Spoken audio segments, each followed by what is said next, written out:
मेरा कालाधिपति महाकाल, मेरा शंकर अगर कुछ बदलेगा तो आपका समय, आपका वक्त कब बदल देगा आपको भी अंदाजा नहीं होगा।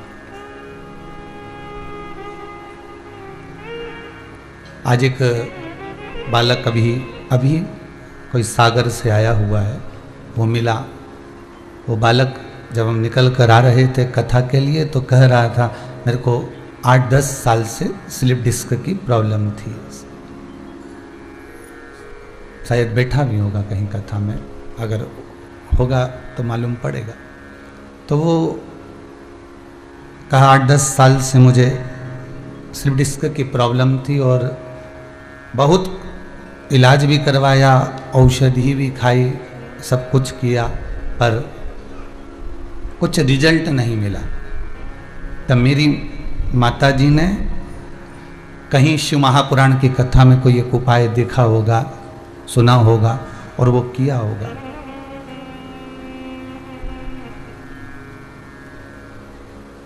और जब वो उपाय किया तो अब बाबा की ऐसी कृपा हुई कि मैं स्वस्थ हो गया, इसलिए प्रणाम करने के लिए इस भूमि पर कुबेरेश्वर धाम में आया हूँ। ये बाबा की कृपा। फिर वही बात कहूँगा, दुनिया के लोग रंग बदल सकते हैं,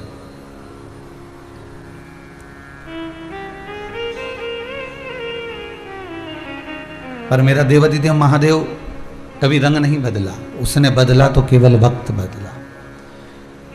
अगर आप भगवान विष्णु का श्रृंगार करोगे, आपके घर में मूर्ति होगी ना, है किसी किसी के यहाँ नारायण की मूर्ति, किसी के यहाँ लड्डू गोपाल की मूर्ति होगी, किसी के यहाँ ठाकुर जी की मूर्ति होगी, किसी के यहाँ राघव जी की मूर्ति होगी, किसी के यहाँ देवी जी की मूर्ति होगी, किसी के यहाँ गणेश जी की मूर्ति होगी। आपके यहाँ जितनी मूर्तियां हैं, आप खुद अपने हृदय पर हाथ रखकर बोलो कि जितनी मूर्तियां आपके यहाँ पर विराजमान हैं, आप उन मूर्तियों को अलग अलग कपड़े पहनाते हो। बोलो पहनाते कि नहीं पहनाते? आप उनको वस्त्र भी अलग अलग पहनाते हो, आप उनका श्रृंगार भी अलग अलग करते हो। अभी हमारे कल्लू जी के पास में गोड़े परिवार के 2 ठाकुर जी विराज रहे, राघव जी, माधव जी। अर्थात आप उनका श्रृंगार कर रहे हो, आप उनको वस्त्र भी पहना रहे हो, आप उनको आभूषण भी पहना रहे हो, आप उनका बड़ा सुंदर साज भी सजा रहे हो। अर्थात भगवान विष्णु का मूर्ति का, देवी जी की मूर्ति का, भगवान की मूर्ति का आप श्रृंगार कर सकते हो। देवी जी, गणेश जी, लक्ष्मी जी, नारायण, ब्रह्मा आदि, ठाकुर जी, बिहारी जी, राधा जी, कन्हैया जी, लड्डू गोपाल, सबकी मूर्त का अपन श्रृंगार करते हैं। कपड़े भी चेंज कर देते हैं,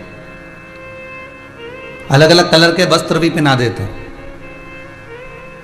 पर कभी आपके घर में जो शिवलिंग विराज रहा है, आपके घर में जो शंकर जी की पिंडी शिवलिंग विराज रहा है, स्वरूप विराज रहा है शंकर जी का, तो कभी आपने उनके कपड़े चेंज करे क्या? नहीं, क्योंकि वो एक जैसा है। और कपड़ा भी पहनाओगे तो क्या पहनाओगे ये बताओ? वो शिवलिंग के बस एक काम कर सकते हो, एक छेद कर कर वो पिंडी के अंदर, शिवलिंग के अंदर वो कपड़े को ढककर बस नीचे की जलाधारी पर वस्त्र बिछा सकते हो, पहना सकते हो। पर शिवलिंग को कोई वस्त्र पहनाओगे क्या? आपके यहां भी तो शिवलिंग होगा? नहीं।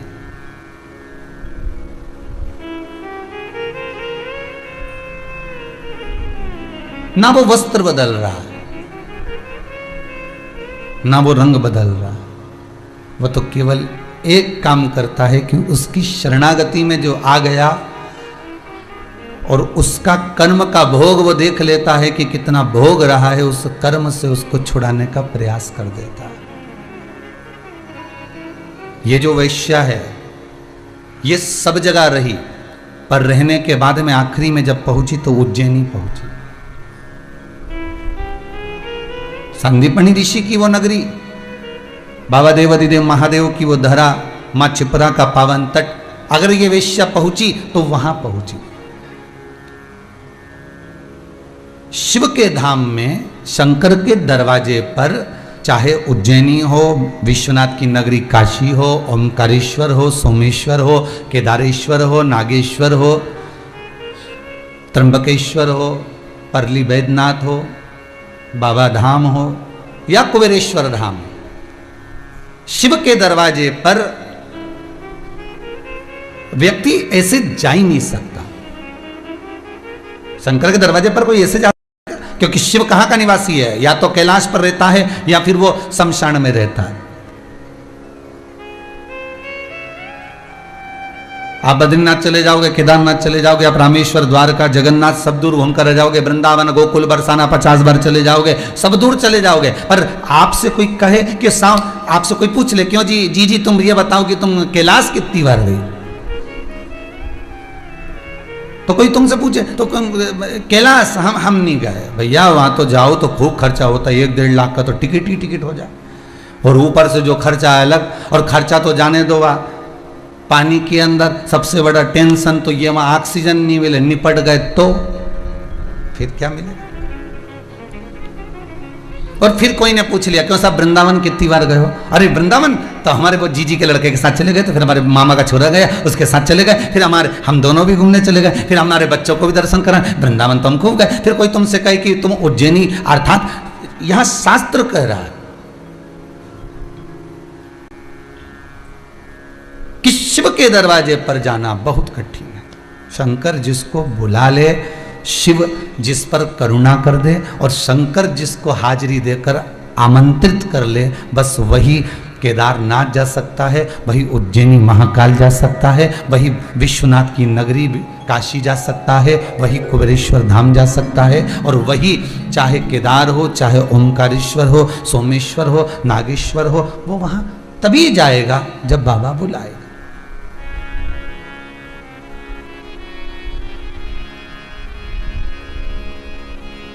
आप में से कितने लोग हैं जो आस्था चैनल पर कथा सुन रहे हैं, मोबाइल पर कथा सुन रहे हैं? आपसे निवेदन करूंगा, आप में से कितने लोग हैं जो सुबह मॉर्निंग वॉक करने शमशान जाते हैं? कोई जाएगा? नहीं।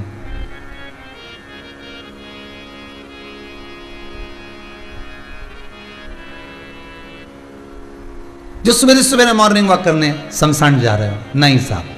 अगर आप मॉर्निंग वॉक करने जाएंगे तो हाईवे पर निकल जाएंगे, रोड पर निकल जाएंगे, सोसाइटी में निकल जाएंगे, गलियों में निकल जाएंगे, कॉलोनी में निकल जाएंगे, जहां तुम्हारा मन पड़ेगा, कहीं गार्डन होगा, कहीं अच्छी जगह होगी, वहां निकल। पर शमशान भी तो गार्डन है, सब दूर भीड़ मिलेगी, वहां मिलेगी, वो तो अभी कोरोना में मिली, बस इसके सिवाय कहां मिली। और देखा जाए तो कोरोना में तो मेला भरा हुआ था शमशान के अंदर, है सबदून नंबर लगते देखे थे, पर शमशान में नहीं देखे थे, है किराने की दुकान पर, दवाई की दुकान पर, है, और साथ में जो सरकारी जो सामान मिलता है ना, ये सोसाइटी आदि जो चीज़ मिलती हैं जहाँ से, वहाँ पर लाइन लगते हुए देखा था, पर शमशान में कभी लाइन लगते हुए नहीं देखा था। पर बाबा के धाम में वहाँ भी लाइन लग गई। कौन जाए? मेरा कैलाश अधिपति, मेरा शंकर, मेरा शंभु, मेरा त्रिकालदर्शी, मेरा शिव जिस स्थान पर बैठा हुआ है, उस स्थान पर दुनिया का कोई व्यक्ति बिना बुलाए जाता ही नहीं है। शंकर भी शमशान में अगर बैठे हुए हैं तो शिव जिसको बुलाएंगे वही शमशान तक पहुंच पाता है। उसी तरह शिव के धाम तक वही पहुंच पाता है जिसको शंकर ने आमंत्रित करा।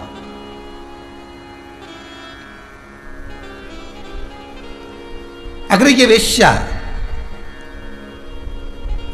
संपूर्ण दुनिया छोड़कर उज्जैनी पहुंची है, महाकाल की नगरी में पहुंची है, तो समझ लो इसको शंकर ने कुछ करुणा करने के लिए बुलाया है, शिव ने इसको कृपा करने के लिए बुलाया है।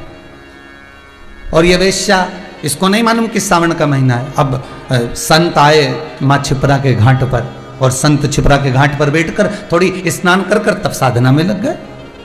अब संत तो संत है, साधु तो साधु है, तपस्वी तो तपस्वी है, साधक तो साधक है, उपासक तो उपासक है। जब आपको कथा में पहले भी कहा, क्रीम की चमक कुछ दिन की होती है, पर अच्छे कर्म की चमक जीवन भर की होती है, जीवन भर।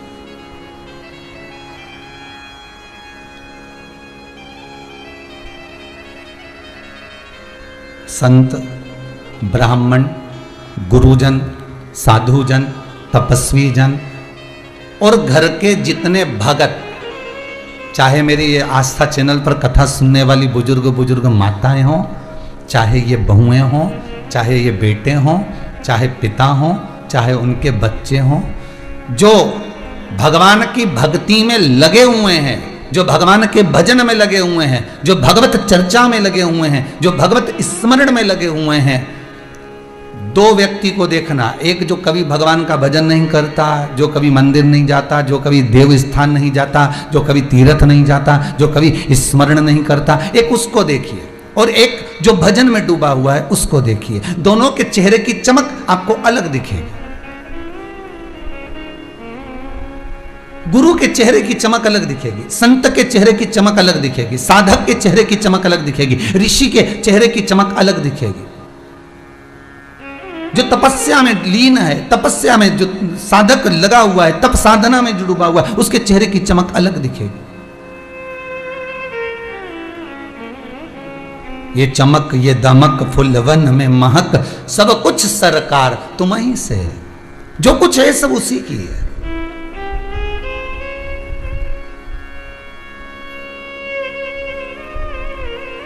किसी ने सूरज से पूछा, ए सूर्यदेव, आप में जो चमक है कहां से आई है? सूर्य कहता है ये चमक मुझे चंद्र ने दी है। चंद्र से पूछा जाए कि आपके पास में ये चमक कहां से आई, तो कहा जब मुझे शंकर भगवान ने अपने मस्तक पर धारण करा, अपनी जटाओं की शोभा बढ़ाने के लिए मुझे मस्तक पर जब बिछाया, जब मुझे विराजमान करा, जब बिठाया गया, बस उस शंकर की जटा में जो गंगा विराज रही है, उस गंगा की धार की चमक चंद्र कहता है मुझ में आ जाती है, और वो चमक मुझे सूर्य को देना पड़ती है। कभी मुझ में चमक कम होती है तो सूर्य मुझे प्रदान कर देता, सूर्य मुझे दे देता।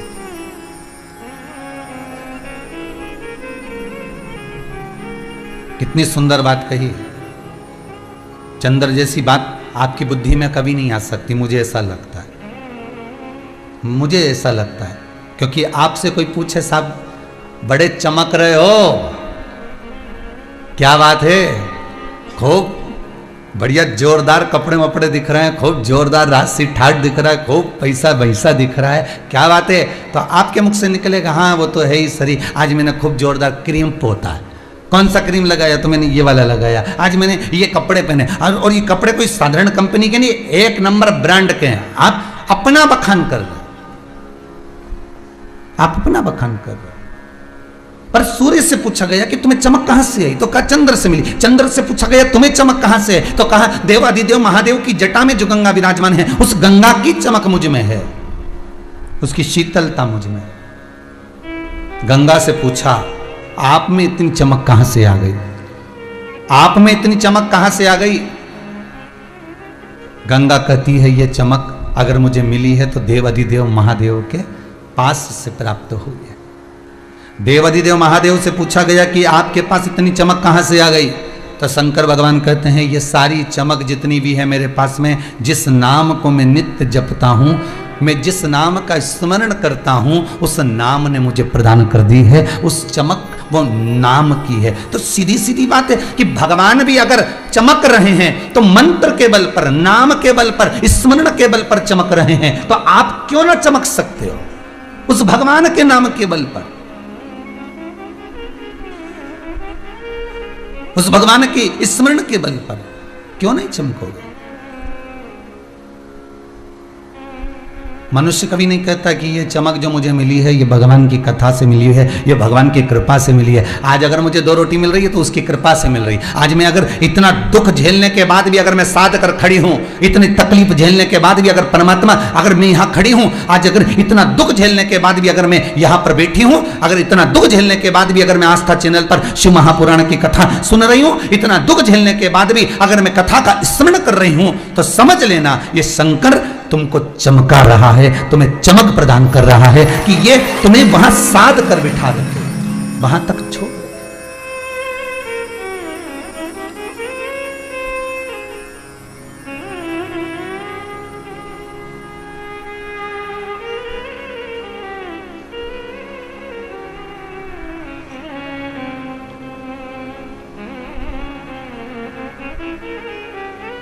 जब कथा चालू करी थी, हमने आपको पहले भी कथाओं में कहा कि हमारी इतना हमारे पास में नहीं था कि हम धोती भी बहुत चेंज कर सके। आप सीहोर के आप कभी इधर आए कुबेरेश्वर धाम तो एक आध बार सीहोर जाना, घूम कर आना, भ्रमण कर कर आना। सीहोर के लोगों से पूछना कि ये पंडित प्रदीप मिश्रा के पास में कुछ था, टीन के मकान में रहते, पिताजी चने का ठेला लगाते। वो ठेला भी कहीं रोड पर ज़्यादा खड़ा हो जाता तो कोई आकर रसीद फाड़ कर चले जाता, चालान बनाकर चले जाता। 200 रुपये 100 रुपये उसको देना पड़ते। शाम को जो धन मिलता उससे 5 बहन भाई हैं, उसका परिवार का भरण पोषण करना, पढ़ाई में लगाना। बड़ी मुश्किल से 2 धोती मिली थी। एक मेरे गुरुजी ने दी थी गुरु मंत्र लेते समय, और एक धोती एक माता ने दे दी थी। अब वो कथा चालू करी, धोती भी इतनी नहीं थी, वो धोती में लग गए फूल के दाग। अब धोती कौन बदले, क्या करा जाए?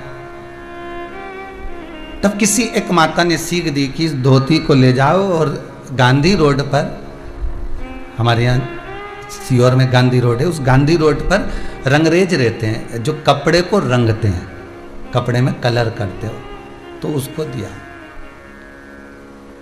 हमने पूछा इससे क्या होगा, तो कहा ये जो फूल का दाग है ना ये छुप जाएगा, रंग भी हो जाएगी, धोती भी नई हो जाएगी। अब उसके यहाँ धोती लेके पहुँचे, आज कथा याद आ गई तो बता दे। धोती लेकर पहुँचे तो उससे कहा भैया इसको रंगना है, तो उसने कहा दे। थोड़ा पैसा लिया, धोती को लिया तो उसने सरफ में गला दिया, गला के खूब कूटा धोती को। अब मन इतना कछोटे कि राम जी धोती ना फाड़ दे। अब बड़ी मुश्किल की तो 2 धोती, अब उसमें से भी एक ये पटक पटक के फाड़ देगा तो बची एक ही। अब एक ही में कथा कैसे हो? तो महाराज धोती उसने सरफ में गलाई, धोई, खूब निचोई, और निचोड़ने के बाद फिर रंग में डाली, और रंग में डाली फिर उस पर जो रंग चढ़ा तो उस पर जोरदार रंग चढ़ गया। फिर वो धोती खूब चली और खूब जोरदार चली महाराज, फिर रंग नहीं छूटा। अच्छा जितनी बार छूटा उतनी बार दूसरे कपड़े को भी उसने रंग दिया, धोती में भी गजब रंग चढ़ाया।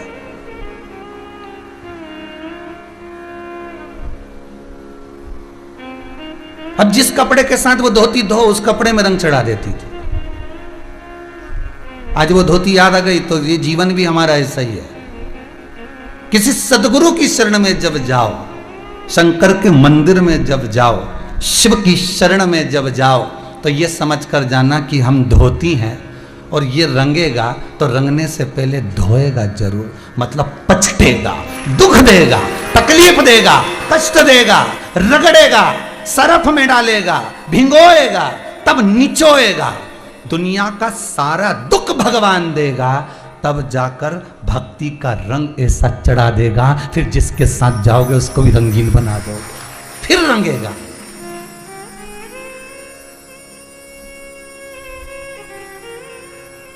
गुरु होता ही ऐसा, परमात्मा होता ही ऐसा।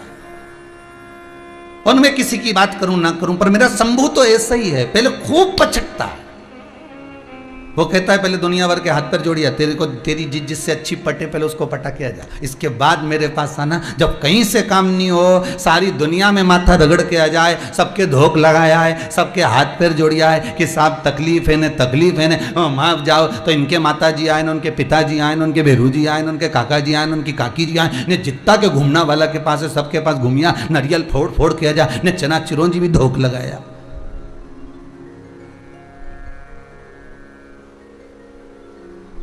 अच्छा एक बात बताओ रे भाई, सबको सारा देवी देवता आता है पर किसी को शंकर जी क्यों नहीं आता रे?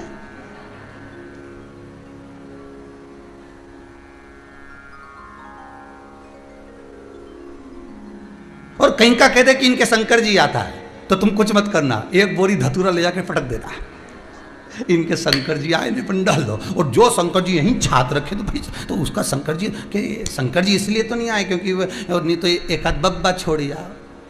शंकर जी को ये ढोंग पसंद नहीं है, शंकर जी को प्रपंच पसंद नहीं है। मेरे शिव को ये सब ये गलत गलत लीलाएं जो दुनिया के लोग कमाने के लिए कर रहे हैं, ये मेरे शिव को प्रिय नहीं है। मेरे शंकर को तो एक प्रिय है। शिव कहते हैं जिस मस्ती में मैं रहता हूं, राम नाम कृष्ण नाम में, नारायण की भक्ति में मैं डूबा रहता हूं, शिव कहते हैं उस भक्ति में तुम डूब जाओ। एक बार तुम्हारा कपड़ा, ये दिल, ये हृदय, ये चित्त, ये मन एक बार रंग दिया जाए, और जिस पर शंकर की भक्ति का रंग चढ़ जाता है, ये आस्था चैनल के माध्यम से जितने लोग कथा सुन रहे हो, आपके ऊपर जो शंकर की कथा का साल 2 साल में 4 साल में जो रंग चढ़ा, ऐसा चढ़ गया कि कपड़े का असर, तुमने एक बार कथा सुनी, पति से कहा जरा 15 मिनट सुन लो तो सही, कपड़े का असर, रंग का असर उसको भी हो गया। अब तो वो खाना खाने भी आए तो कथा के टाइम पे आए, 2 बजे आऊंगा दुकान पे से, कथा भी सुन लूंगा, खाना भी खा लूंगा और आराम करके फिर चला जाऊंगा।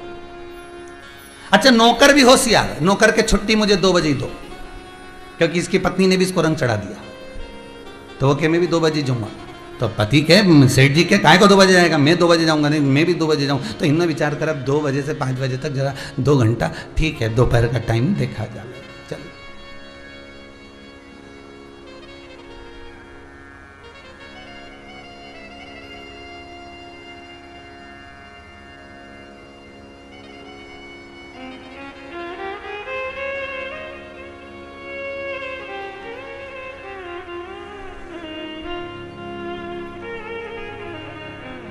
बंगाल के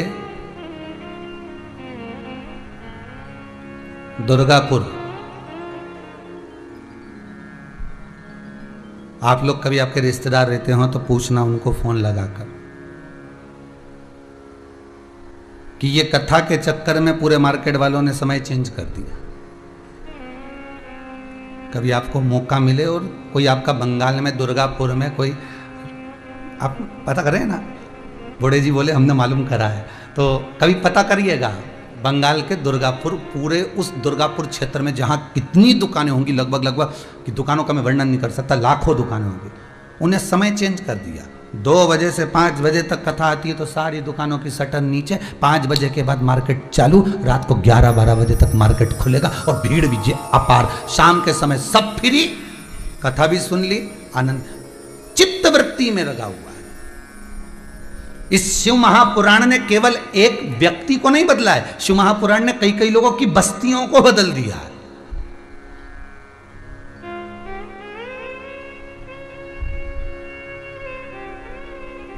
शंकर की कथा का अनुमोदन करो तो जो इस रंग लगी धोती के चक्कर में जितने कपड़े पड़े वो उसी कलर के होते चले गए। कभी कभी तुम्हारे साथ भी ऐसा हुआ होगा, कोई कपड़ा कलर छोड़ता है तो उसके साथ में दूसरा कपड़ा रख दो, उसी कलर में हो जाता है, कलर चढ़ता गया। शंकर के भगत होते ही ऐसे हैं, शिव के उपासक होते ही ऐसे हैं, शंकर का अनुमोदन करने वाले होते ही ऐसे हैं। जो शिव भक्ति में एक बार लग गया, उसको देखकर दूसरा रंग चढ़ता चले जाता है, दूसरे को तीसरा, तीसरे को चौथा, चौथे को पांचवा, वो रंग चढ़ रहा है। वैश्या के साथ यही हुआ। अभी तक नहीं जानती थी कि संत क्या होते हैं, अभी तक नहीं जानती थी कि ऋषि क्या होते हैं। अब जितनी सुंदर ये थी उससे ज्यादा सुंदर ऋषि और संत थे, जो उज्जैनी में छिपरा के तट पर श्रावण के महीने में श्रावणी करने के लिए पधारे थे।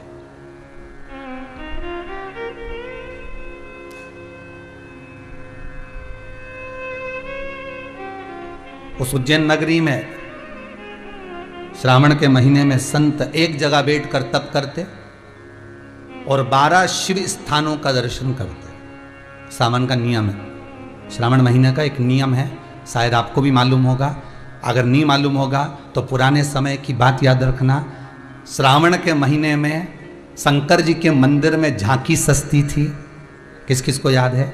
वो सब जितने आस्था पर कथा सुन रहे हो, फेसबुक यूट्यूब पर सुन रहे हो, याद करिए। श्रावण के महीने में मंदिर में शंकर के मंदिरों में झांकियां सस्ती थी। मट्टी का शिवलिंग बनता था, उसका श्रृंगार होता था। कभी कोई श्रृंगार करते थे, कभी कहीं झूला लगा देते थे, कभी कभी कोई श्रृंगार करते थे, कभी फूलों का, कभी किसी चीज का, कभी किसी चीज का श्रृंगार करते थे। और बच्चे थे अपन, सब छोटे थे, अपने माता पिता का हाथ पकड़कर शंकर जी के मंदिर में श्रावण के महीने में दर्शन करने जाते थे। श्रावण के महीने में दर्शन करने जाते थे। उस समय हमारे मन में कोई प्रश्न नहीं जागा, पर आज हमारे मन में एक प्रश्न जागता है कि हमारे माता पिता श्रावण के महीने में मंदिर दर्शन कराने क्यों ले जाते थे? हमारे माता पिता मंदिर मंदिर दर्शन कराने के लिए शिव के मंदिर क्यों लेकर जाते थे? और ले जाना होता था तो सुबह ले जाते, पानी चढ़ाने के लिए, जल चढ़ाने के लिए, धतूरा चढ़ाने के लिए, बेलपत्र चढ़ाने के लिए। पर शाम के समय जब अंधेरा होता, हाथ पकड़ा बच्चों का, साइकिल पर बिठाया ना बिठाया, पैदल लेकर चले मंदिर मंदिर शंकर के दर्शन करने के लिए जा रहे हैं। क्यों? क्योंकि श्रावण के संवाद को स्कंद पुराण में स्पष्ट कहा गया कि श्रावण के महीने में जो व्यक्ति 12 शिवलिंग का अपने ही गांव, अपने ही नगर, अपने ही क्षेत्र के 12 शंकर मंदिर का दर्शन प्रतिदिन करता है, शिव उसका मनोरथ पूर्ण करने के लिए गौरा महारानी और गणेश जी को लेकर सम्मुख में खड़ा मिलता है। ये श्रावण की कथा स्वयं स्कंद पुराण वर्णन करती। हम रोज नहीं जा सकते, परंतु सोमवार की सोमवार तो जा सकते हैं। और हम दर्शन करने नहीं जा सकते तो कम से कम एक नियम तो बना सकते हैं कि श्रावण के महीने में, अभी ये वेश्या के जीवन को संवारने की जो चरित्र है यहाँ, ये कोई साधारण नहीं हो सकता।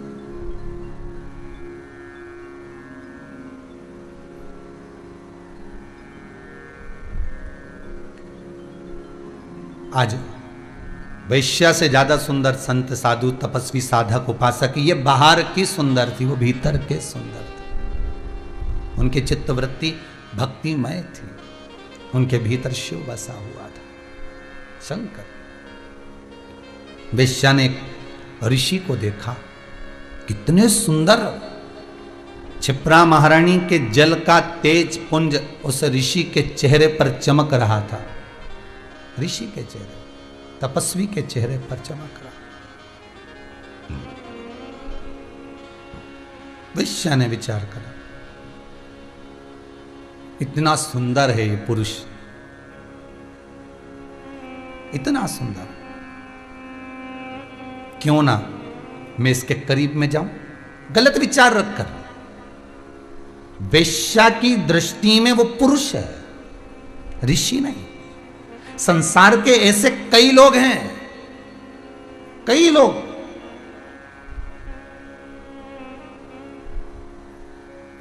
जो 56 भोग, अन्नकूट, भंडारे का भोजन, आश्रम का भोजन, मंदिर देवालय का भोजन जब ग्रहण करने के लिए जाते हैं तो भी उसमें विचार करते हैं, वाह क्या जोरदार पूड़ी बनी है, क्या जोरदार सब्जी बनी है, इसमें थोड़ा सा नमक और डलना था।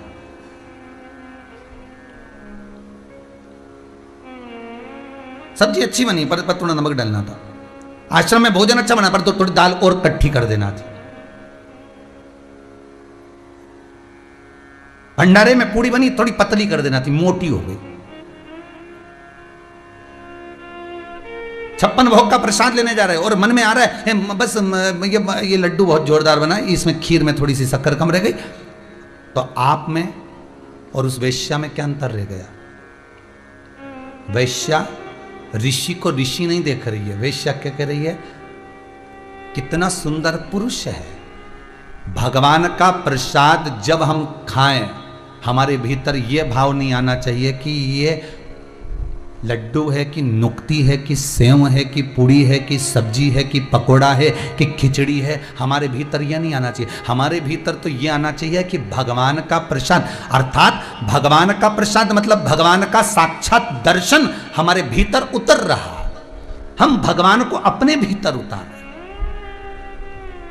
प्रसाद का मतलब ही क्या होता है? प्रसाद, प्रभु का साक्षात दर्शन, वही प्रसाद। एक एक शब्द को अगर आप समझोगे ना तो जीवन का आनंद पा जाओगे। कई लोग आकर कहते हैं गुरुदेव हमारे ऊपर बहुत कर्जा है, बहुत कर्जा है गुरुदेव, कोई उपाय बताओ ना कर्जा चुकाने के लिए। तो इतना करे ही काय को? अब उसमें गुरुजी क्या करें? कर्जा का नाम ही धीरे धीरे पढ़कर देखो, कर जा, धीरे धीरे पढ़ के देखो। गुरुजी से पूछने की जरूरत नहीं है, उस नाम में ही सब कुछ छुपा है। कर जा, किसके लिए कर? अपने परिवार के लिए। मकान बना लो, गाड़ी बना लो, फैक्ट्री लगा लो, यह कर लो, और कर करके जा, वही तो कर जा। किसके लिए करा? कभी गुरुजी के लिए तूने कर्जा करा? अरे बोल तो सरी, कभी किसी मंदिर का निर्माण करने के लिए तूने कर्जा करा? कभी कहीं तीर्थ व्रत का आनंद करने के लिए ब्राह्मण भोज, साधु भोज, संत भोज, सन्यासी भोज, तपस्वी भोज, साधक भोज के लिए कर्जा करा? नहीं। कर किसके लिए करा? पत्नी के लिए। किसके लिए करा? बच्चों के लिए। मैं फैक्ट्री लगाऊं, मैं दुकान लगाऊं, मैं ये करूं, मैं थोड़ा लोन लेके मकान बना लूं। किसके लिए बना रहा? गुरु जी के लिए। किसके? कर, फिर जा। उसी का नाम, अरे बोलो रे, जितने आस्था पे सुन रहे हो बोलो, उसी का नाम कर्जा। कर करके कितई कर जाना, कितई। चाहे छोरों के लिए कर लो, चाहे छोरी के लिए कर लो, चाहे दामाद के लिए कर लो, चाहे पति के लिए, चाहे पत्नी के लिए, चाहे भाई के लिए, चाहे कुटुंब के लिए। कभी कर्जा, तुम दुनिया का सारा लोन तुम्हारे माथे ले लेके तुमने तो बना दिया, बाद में चुकाएगा कौन? गया। इतना कर्जा हो गया गुरुजी, अब तो जाऊं, ऐसा लग रहा है कि सुसाइड कर लो। तो हमने कहा बिल्कुल कर ले, उसमें टेंशन क्या है। पर मरने से पहले एक बात अच्छे से सुन ले, जिनके लिए करा है, जिनके लिए करा है, एक बार उनसे तो बात कर ले कि अब मेरे को देखो 5 लाख का कर्जा हो गया, मैंने ये फैक्ट्री बनाई थी, मैंने दुकान बनाई थी, घर बनाया था, मैंने जमीन जायदाद बनाई थी। पहले इनसे बात कर कि तुम्हारे पास में कितनी कितनी रकम रखी, सब हाथ निकालो, अपने अपने हार निकालो, ने पाटली निकालो, ने जेवर निकालो, ने पायल निकालो, सब बेच दे, अब भी कर्जा चुक जा। और कोई देगा? अरे बोलो तो सही, नहीं देगा। सब सोचेंगे अब तो तू जा, कर करके मर जा, बस यही कर जा।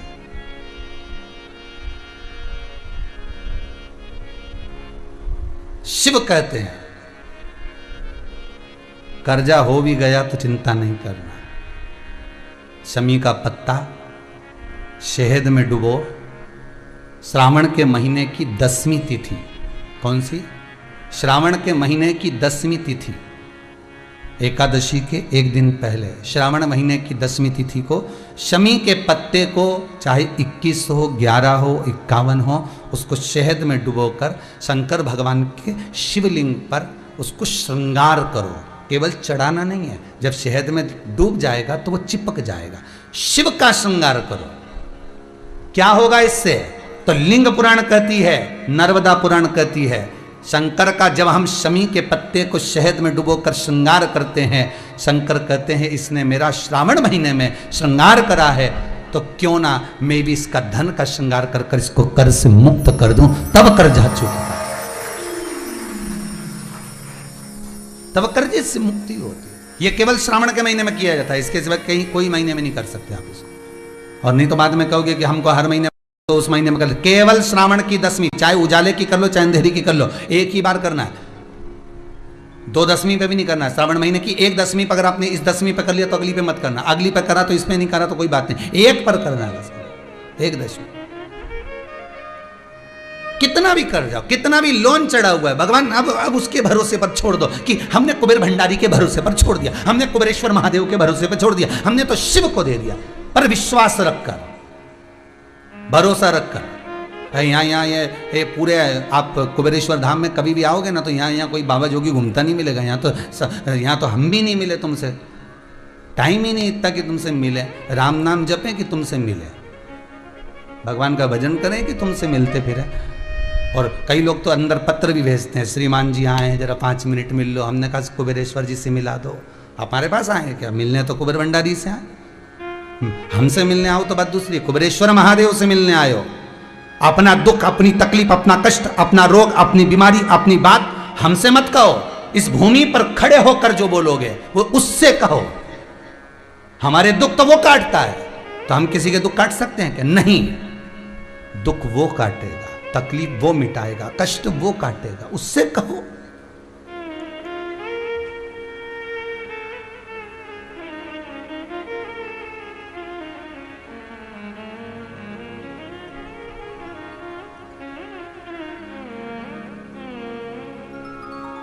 उसके भीतर बात।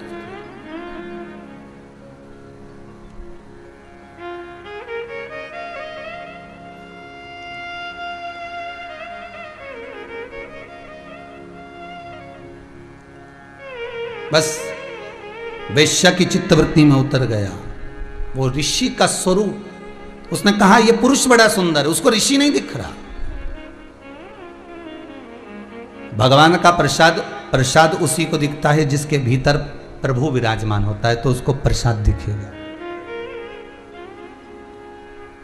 जिसके भीतर प्रभु नहीं उसको प्रसाद कहां दिखेगा। एक कितना सुंदर बात कही, एक